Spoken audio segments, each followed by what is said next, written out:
Right. Alrighty. It took, I guess, about 3 years to complete your battle with ZTT. No, that it took a year. That took a year. Yeah. Did you, in the midst of the battle there, had you thought that you'd score this big after the smoke cleared? What does that mean? Well, Good. well, it seems like I'm not sure, but they say that the riding on the love train is doing quite well. Um, yeah, Love Train and my new single Americanos is Love Train was not got to number 4 in England and with a hit over Europe, and Americano is just number 9 in England at the moment. Yeah, I mean it's doing my these two singles are doing better than Frankie's last two singles, so I'm very pleased. Like I said, in the midst of the battle, had you thought that you'd do this well after the smoke cleared? Well, how was I to know how well I would do? Um, Basically, I just left Frankie and left the ZTT label because I wanted a greater degree of artistic freedom in Oh, what I was doing, and the success level wasn't the kind of priority. It wasn't what I was thinking about really. hmm. How are you being constrained by the band and by ZTT? Well, the musical direction was a compromise when you have a band of 5 people, and it wasn't the musical direction I wanted to go in. And as far as the TT was concerned, um, the contract was extremely unfair and didn't give me as much control as I wanted over um, my output and the way it was presented. Hmm. Well, considering it only took a year, I guess you made out pretty good because there have been some real nightmare stories in the media about certain artists who've been just endlessly harassed by their former labels. Well, I am being endlessly harassed because they are appealing against the decision. Um, but the decision was made, and I've recorded my album now for MCA Records, and it's going to be released on April the 25th, which I'm quite excited about it. Um, I mean, I think ZTT are kind of appealing against the decision in order to sue their lawyer for misadvising them in writing the contract, because I don't think really they have much chance of winning the appeal. Hmm. What are the other lads, the boys from Frankie? What are they up to now? Well, I haven't seen any of them for 2 years. I left the band 2 years ago, and I have no idea what they're up to. Did you leave under relatively amicable circumstances? Um, no, I think everyone was quite upset about it, actually.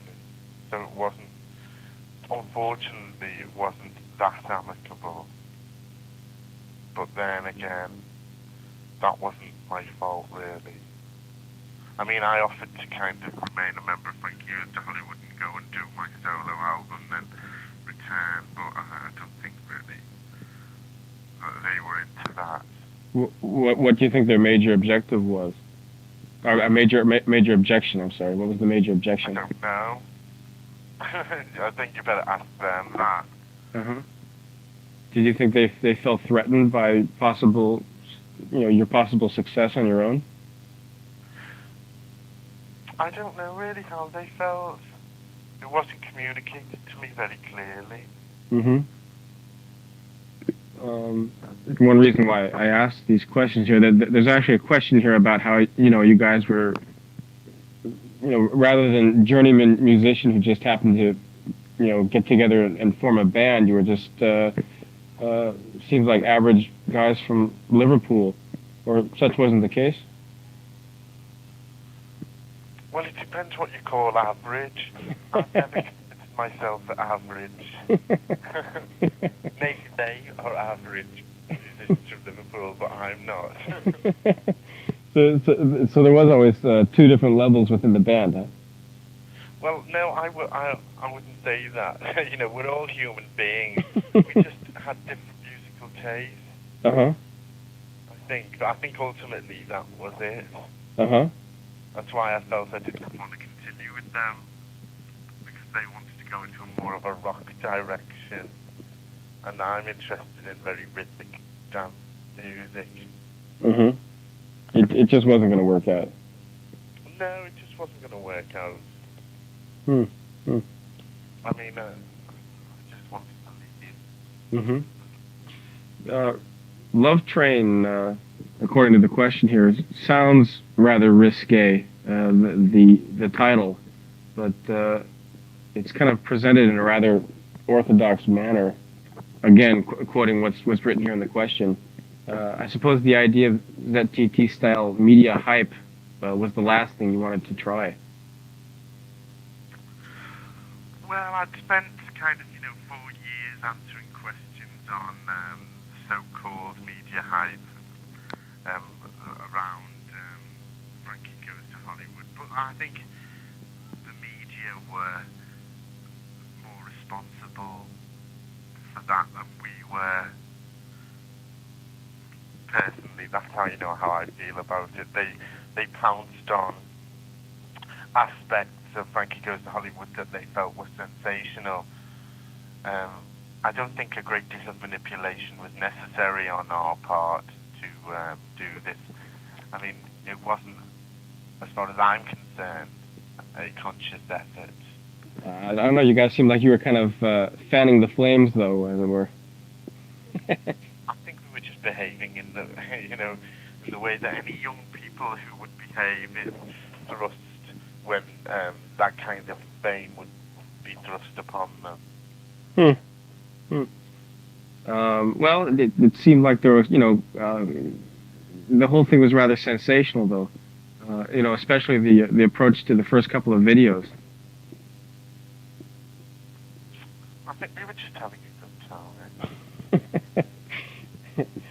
Well, it sounds like you viewed the whole thing from a rather detached perspective.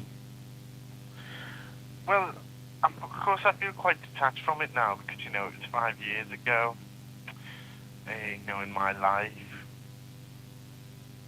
So it's kind of difficult to relate to. I see. I never related to us as part of a media manipulation. It was something that I felt was just kind of agreed upon by the outside world. Hmm. So you did. Without consulting us really. I've always felt that way about it. Hmm. Just because, we had one song that dealt with the sexual subject matter, it was kind of, oh wow, these guys are really outrageous. Hmm. But it was based. I thought it was a rather ridiculous kind of thing. That it was harped upon so much. But it was just sort of a one-shot deal. It's not exactly what you would consider your bread and butter, then. I think it was what was made our bread and butter and what was expected of us. And that was another thing I didn't like. I didn't like being expected to come out with some shocking statement, or it would have been just too predictable, I think. What do you think the public expects from you now? I mean, I guess I there's. don't actually care what the public expects from me. All I've done is left a group of a working relationship with people and started to work on my own and write the best songs that I can write that use dance rhythms and perhaps say slightly more than the usual kind of dance record. And I've just kind of tried to create my own identity and release it on a record.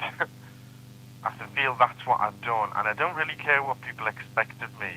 and I don't really care what their opinions are of the work I've done because I really like it, and I think that's the most important thing, that I'm satisfied with the work I've done.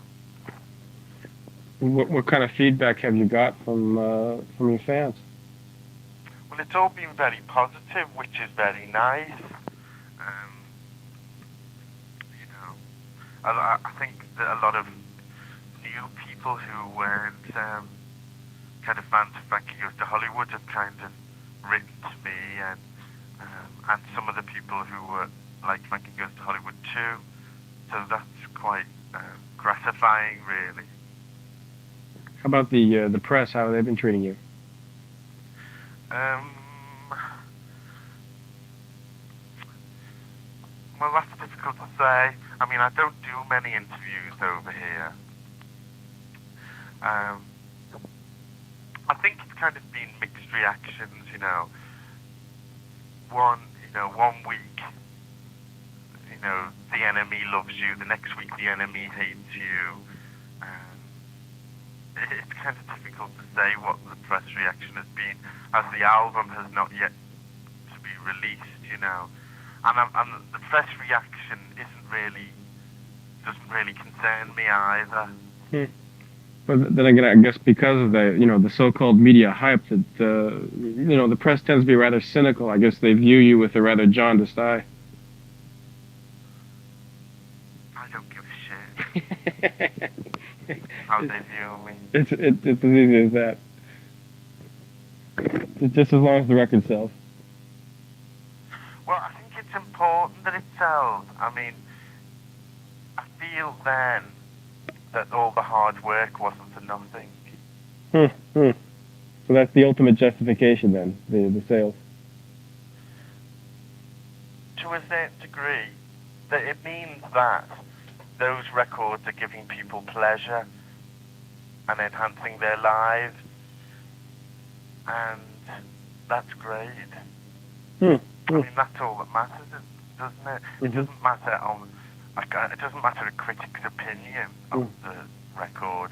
That is of no consequence. As you were talking, and you mentioned a couple of moments ago that the most important thing for you right now is to put together good music, to put together good rhythmical music. I guess as long as you stick to your guns and do what you do right, the people will just sort of naturally follow. They'll follow your lead. Not necessarily. If people don't like what I'm doing, then they won't buy it, will they? I might go up some totally self-indulgent road, and then they might not like it, and then they won't buy it. Obviously I try not to do that. I try and make the best work I can. And given the nature of the sound on this record, it seems like you are pretty much staying in line with what the public wants now. Well, I don't know. I mean, that kind of sounds like. As far as I was concerned, I was trying to combine electronic instruments with real ones, and creating a sound that was me, and writing well-crafted songs. Well, if that's what the public wants, then that's great. As far as I'm concerned, the public want a lot of different things. They want Kylie Minogue as well as wanting, Lou Reed. I guess you pretty much scored success this time around on your own terms, completely on your own terms. Whereas, last time, obviously it was a band thing.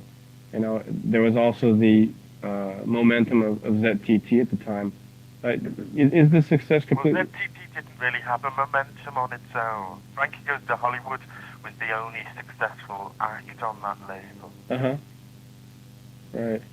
But to get back to the point there, this is basically success completely on your own terms then, right? Yeah, with the help of some nice people. And the musicians that I worked with. Yeah, it's on my own terms. You weren't forced to compromise anything, were you? Not the way I see it, no. I have pretty much carte blanche. I mean, like, let's say, pressure from the label. There was nothing like that. Mm, I think the only pressure was really exerted by me on me to kind of, get up in the morning and start work. I think self-discipline has a lot to do with it. But the record company kind of didn't have much say in what went on the album, really. Mm-hmm. I mean, they liked my demos, so I got on with it. Mm-hmm. You didn't. You weren't forced to put up with any of their opinions then. Well, I remember one person pushing an opinion across that I didn't like, so I just didn't speak to them for 3 months. I suppose that's a rather healthy means of dealing with the problem. Just ignore it. Yeah, well, especially if you don't agree with their criticism. Uh-huh. Apparently, you said in a previous interview that you had no need for records that have political or artistic pretensions. Do you recall ever having said that? I think after recording the Liverpool album, I felt that I'd said all I wanted to say as far as the structure of society on a political level. And I think I wanted to kind of deal more with slightly more personal issues in the songs I wrote. Although there's a track called Atomic City on the album that you could call almost political, but it's not quite. It's more to do with the environment than anything else. Mm-hmm. So this record deals more with personal issues then. I think so, yeah. Uh-huh. What about this? Like I said, the guy that put together these questions was talking about "Love Train" as a risque title. What exactly is behind that song? Well, depending on how you look at it, the line "riding the love train," I suppose could mean, participating in the sexual act. Mm-hmm. But basically, it's a celebration of passion and the love you feel for another person. Mm-hmm. Hmm. But I think the way that it's done is the most valid aspect of it. Well, I like the lyrics. I think the lyrics are nice. Uh-huh. But you said that you had previously sort of exhausted your supply of ideas on the state of the world, and now you're going in a more personal direction. Well, I didn't feel that I'd exhausted the word. I'd exhausted my opinion. I just said enough.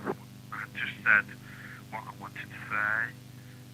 I might want to say some other things later on in my life, but no. I think I said enough in that direction for the time being. Hmm.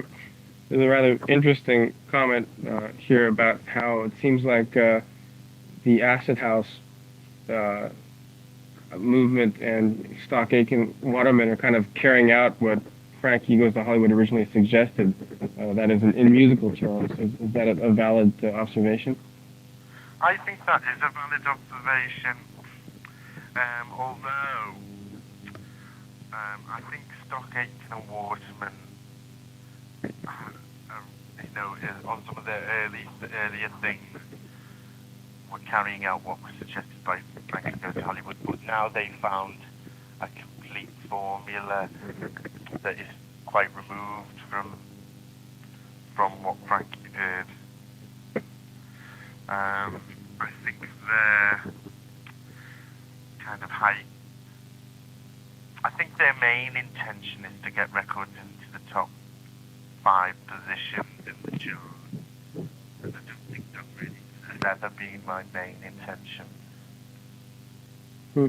How about Acid? Do you think that is a sort of a... I think Acid House is quite an interesting phenomenon. Although I think it will always remain restrictive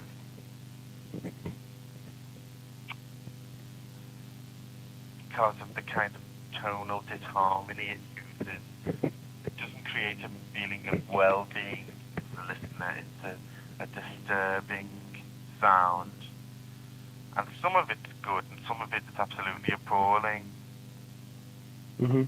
But did you think that, as was mentioned here, does that sort of carry on what you guys originally suggested? Well, it uses a lot of conversational sampling mixed with a dance rhythm, which, we did on the 12 inches of the Frankie records. And I think that's where the similarity is. Kind of a personal question, I suppose, but it says here a pop star has to be somewhat of an egomaniac in order to perform on stage, to get people to buy records with his face splattered all over them. Do you think that applies to you? I think quite probably. That's an honest answer. But I don't think of myself as a pop star. I think of myself as an artist who uses music to express himself, amongst other things. I don't really think of myself as a pop star.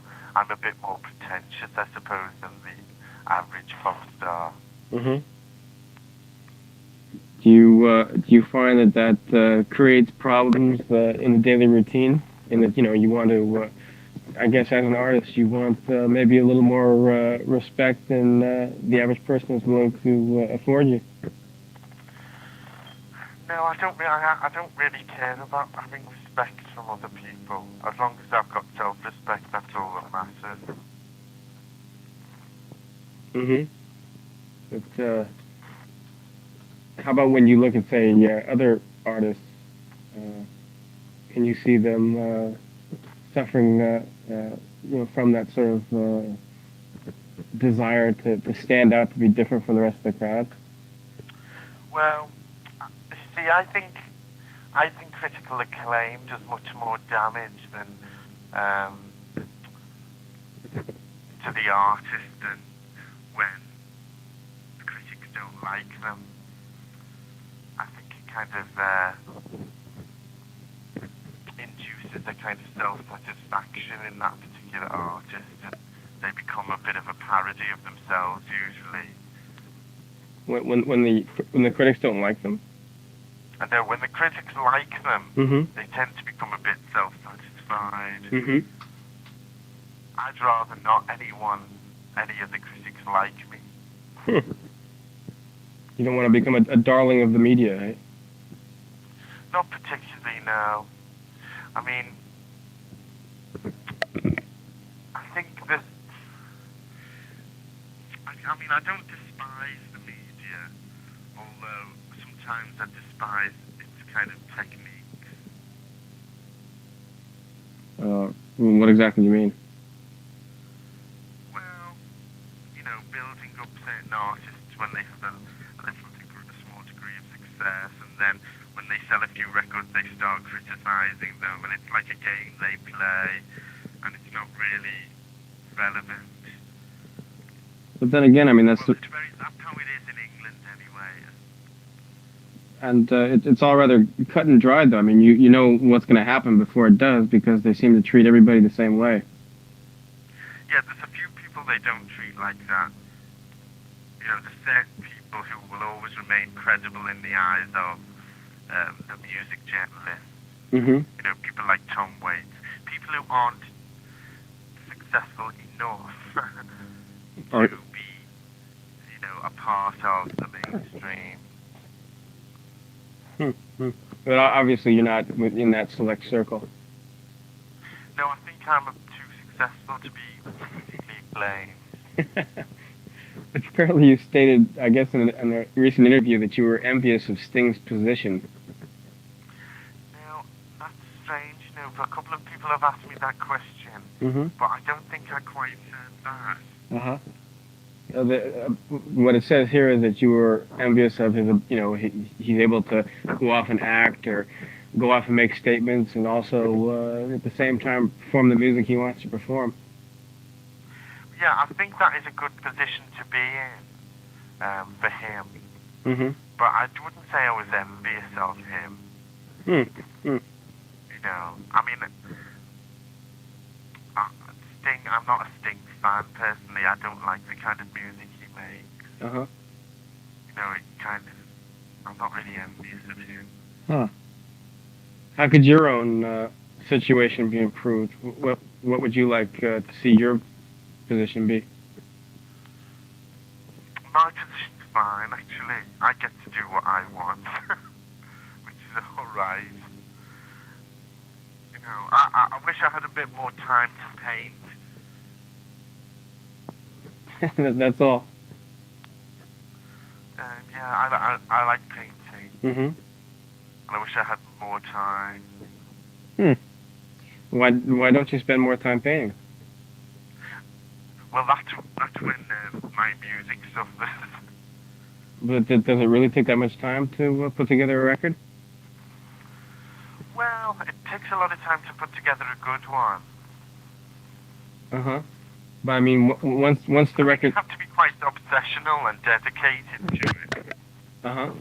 But I mean, obviously, once the record's out, other than interviews like this, you're pretty much off the hook, though, aren't you? No, I've got to write the next album. Uh huh. Do you spend a lot of time writing your material? um, Quite a bit of time. I'm not what you'd call, I don't knock out 3 songs a day. So you're not that prolific. No, I'm not extremely prolific in that respect. How do you go about writing your songs?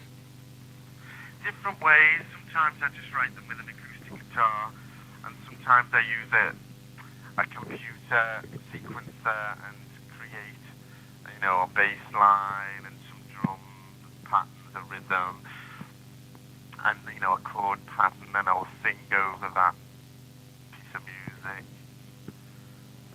So is there a lot of hit and miss involved? Do you find yourself like going over the same tape and making revisions, or just throwing stuff out and starting from scratch again? Yeah, I do that a lot. So it must be a rather exhausting process then. It is quite well. It's exhausting in a way. It can be frustrating. I find it very frustrating when the ideas aren't flowing. And but how do you keep the music fresh though when you've basically got so many different options, so many different choices with all the technology available? You can be constantly adding and clipping and making various revisions. How do you keep the decision making process objective and how do you keep the music fresh? Well, you see, there are always limitations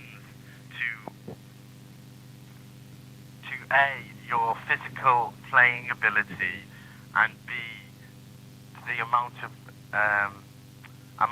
space you have on your recording machine. So there are always those limitations anyway. Hmm.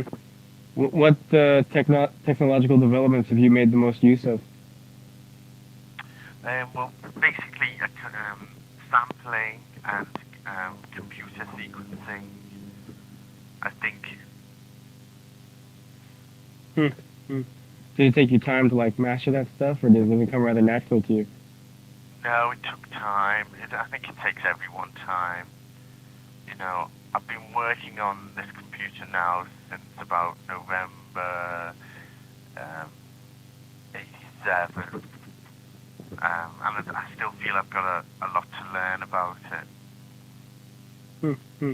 So I guess you'll be working within this sort of technological mode for for some time to come. Yeah, I think so. But maybe one day I'll just throw the computer away and do something else. Hmm. Hmm. Because this stuff obviously wasn't available 10 years ago, and during your formative years you were exposed to a completely different type of music. So could you ever see yourself returning to more of a rootsy type thing? More of a what? More of a what type thing? More of a rootsy type thing in terms of your own roots.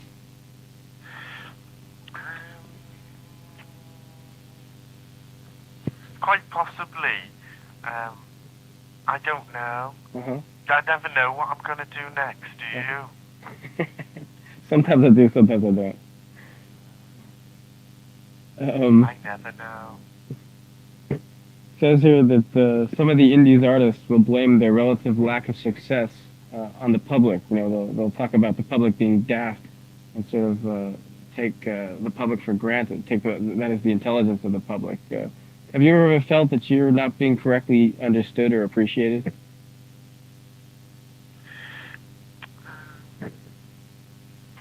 I don't think anyone really kind of understands me, including myself. Although I have been appreciated by some people, and I mean, I really should count my blessings for that, I suppose. But when you say that you don't think anybody really understands you, like what leads you to believe that? Because how can any one person fully understand another? Well, I suppose so. I mean, if you consider. It's a philosophical viewpoint, but I mean, I don't believe an individual can fully understand themselves.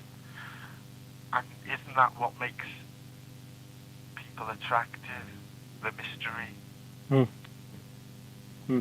So you never feel bogged down by an overwhelming feeling of alienation. Though. You just kind of consider that par for the course that people won't understand you and you won't understand them. Yeah, but it never kind of happens. But that's okay. Hmm. We wonder why. Well, do you think it's like taboo for an artist like yourself to consider the public just basically to be fools? Well, I think that would be real arrogance, really. I mean, the public don't exist, though, do they? All it exists is a lot of different individuals. So when you perform in front of people, you tend to look more for the individuals. You don't just see a faceless mass. No, yeah, I think I perform for me, really. Hmm. I perform for me because I enjoy it. Mm-hmm. Doesn't matter who's there. Hmm. It matters, I suppose, that there is someone there. There's another observation about the recent music scene, but it says England appears to be rather hard pressed to come up with a charismatic figure along the lines of a Morrissey. Would you agree? Well, it seems to be a bit of a contradiction in terms that England seems very hard to, can't come up with a charismatic figure along the lines of Morrissey. Surely he's English, and surely he's a charismatic figure. It seems a strange question. Mm-hmm. Mind you, he isn't quite as charismatic as I am. That's an easy way to deal with it. I think this question is based on the idea that the English music scene, particularly the music scene in London, is somewhat stale these days. Well, I live in London, and I'm not stale. Mm-hmm. You don't find that you don't think there's a problem now. I don't think so. I mean, I don't think many other countries come up with interesting, charismatic figures, do you? I mean, America does. And England does. Nowhere else does. Well, apart from Switzerland. Why Switzerland? Well, yellow live in Switzerland, don't they? Uh-huh. And I think they're charismatic figures. Hmm. Well, you don't think the London music scene is suffering these days, eh? I think it's thriving, really. Uh-huh. I mean, London is the only place where there is really a music scene apart from Liverpool and Manchester and Glasgow. There's only kind of strong music scenes in these towns. Mm-hmm. Well, so things are as good or as bad as they always are, then, eh? Yeah, that's right. Are you Canadian? No? Why do you think I'm Canadian? Because you said A. Oh, maybe it's just a habit I picked up here. It says here that. It's weird living in Japan. Pardon me? Do you live in Japan? Yeah, I live here. Don't you think it's weird? Not really. I mean, when you've lived here for as many years as I have, it would seem a lot weirder to live back in America or somewhere else, I suppose. So do you live in a very small flat? Average by Tokyo standards, probably not very different from London standards. You know, we don't have very much space here, but then again, neither do you. Oh, well, you see, I have a friend who designs for a fashion company in Tokyo, and he tells me that his flat is really small, and he has to have his washing machine on the balcony. Mm-hmm. And Well, you know, most of the people he who has come, to stay at home. most of the people who come here from the outside, it's like very hard to set up because when you move into a new flat, you're usually charged like 6 months rent. So, you know, and also given the value of the yen, this can be an exorbitant expense for the outsider. So, yeah, for somebody who's just arrived, they usually settle for the smallest place possible. One thing about Japan that I felt that there was absolutely no aggression. Yeah, that's a very perceptive observation. The Japanese tend to be, you know, rather gentle, at least on the surface, and there's not very much you know, not a feeling of antagonism on the street. Yet they work very hard, don't they? Well, you say yet, but I think, you know, those two aspects are basically one and the same. You know, to be very gentle, but also be very serious about working. But I think working hard is aggressive. Well, yeah, I suppose you can aggressively approach your work, but I mean, it doesn't mean you have to be you know, antagonizing individual. No, no. I suppose aggression and antagonizing is slightly different, though, isn't it? Yeah, I guess so, but when you use the word I mean, aggression, Japan is an aggressive economic force, isn't it? but not by design. I think that's more a you know an effect rather than you know something that they've done consciously. It's just all that hard work has just kind of formed itself into an economic juggernaut, and it's taken off from there. Yeah. So they're not you know aggressive by design. Yeah. When you I guess you came here about 3 years ago, was it? 1985. Yes, 4 years ago. Fortunately, it was in the rainy season. Uh-huh. What do you most remember about Tokyo and Japan? Um, the neon lights, I suppose. Uh-huh. That's the first thing that comes to mind. I took endless photographs of the neon lights. I mean, I would imagine they have neon lights back in London too, right? Yeah, but not like those in Tokyo. Uh-huh.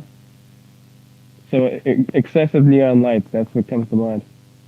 Yeah, I like them though. I like the neon lights. Do you have any plans to come back here? I'd like to come and maybe appear on TV. I remember I like going on TV. when you guys were here before, I remember you were on TV.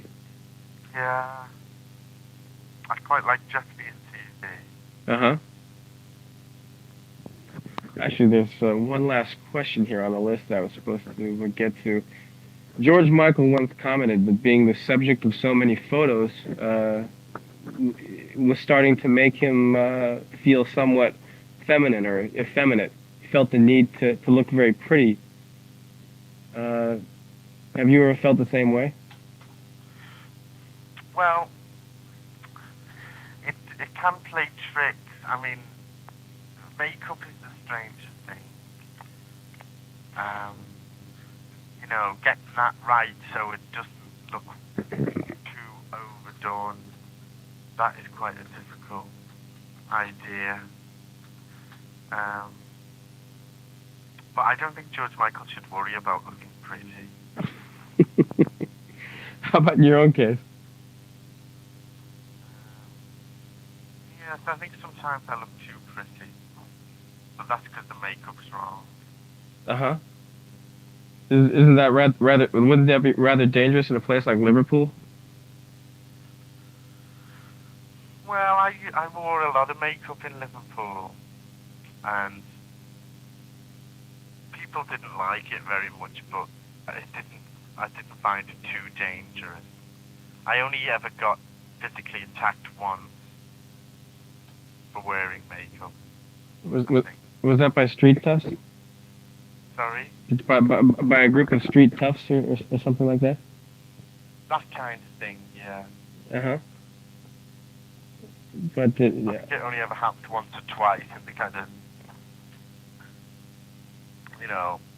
5 or 6 years that I was wearing makeup and living in Liverpool.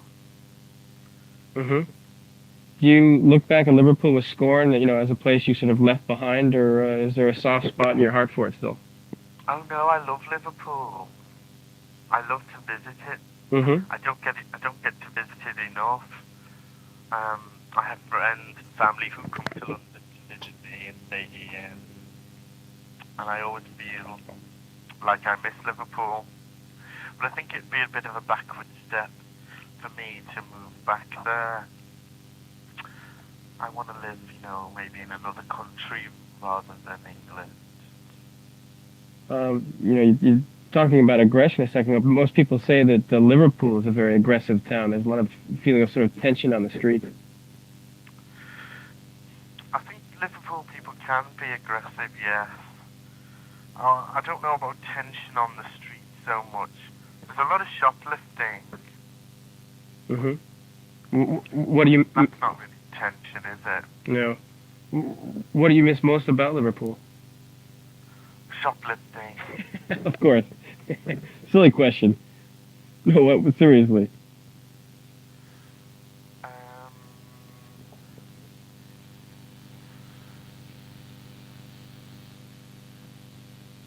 I miss being able to call round to someone's house without making an appointment. Going around where without making an appointment? To visit someone, I miss being able to visit friends without having friends to make an appointment. So in other words, people in London are all living on a very tight schedule. That's correct. Mm-hmm. You have to make an appointment with someone. Whereas in Liverpool, because it's smaller, you can just knock on the door.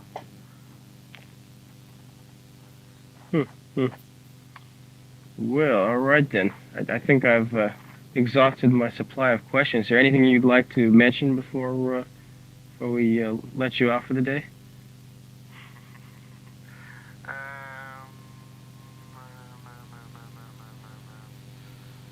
I don't know really. Okay, well, We kind of say in things like, what kind of clothes do you like, and who's your favorite designer, and things like that. Isn't it that type of magazine? No, not at all. Actually, this is it's the top-selling music magazine in Japan, but it's actually pretty serious. Yeah, that kind of question would have never really occurred to us. I don't think. We're all pretty lousy dressers, to tell you the truth. Oh, I'm not. Okay. Well, I'm not casting aspersions on your sartorial taste, believe me. Right. Well, you can tell them my favorite designer is Vivienne Westwood. Okay, well that will go. Wear her clothes. That will go on the record. That will go on the record. Okay. Yeah. Okay. Thank you. All right, Holly. Can you also say hello to Hiromi? Hiromi where? I don't know where she is, but she's a girl who has written to me kind of a